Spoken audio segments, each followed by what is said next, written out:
প্রবাসী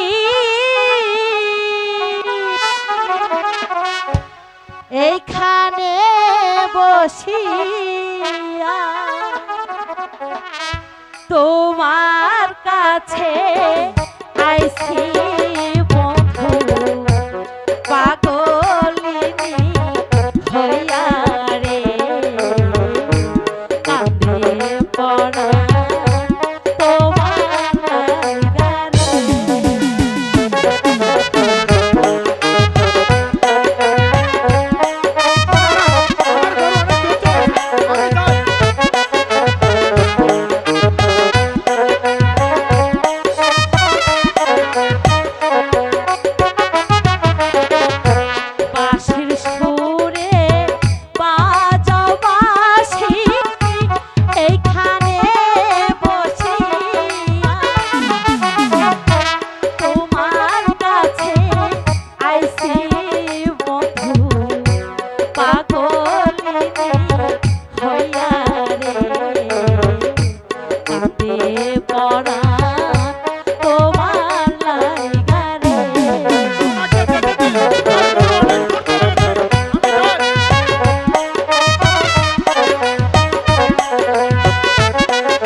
এসব কি বলছো রাজকন্যা? আমি গরিব মূর্খ, আর তুমি হলে রাজার মেয়ে। তোমার সাথে আমার ভালোবাসা কোনো দিন হতে পারে না। কেন কেন হতে পারে না বন্ধু? আমি যে তোমার অজান্তেই তোমাকে বড্ড বেশি ভালোবেসে ফেলেছি। বলো বলো বন্ধু, তোমার নামটি কি? আমার নাম মতি চাষা, কিন্তু তুমি? আমি শাহজাদি মালা। আজ থেকে তুমি আমাকে মালা বলে ডেকো। মালা? হ্যাঁ। মালা আর মতি, বাহ, আমাদের দুজনের নামের মধ্যে কি সুন্দর মিল রয়েছে, তাই না? হ্যাঁ, মতি আর মালা, খুব সুন্দর একটি মিল রয়েছে। তাই তো তোমাকে প্রথম দেখে তোমার এই বাঁশির সুরে আমার আজ এমন কি চাচ্ছে তুমি জানো? যাচ্ছে বলো। ওরে ও বাঁশিওয়ালা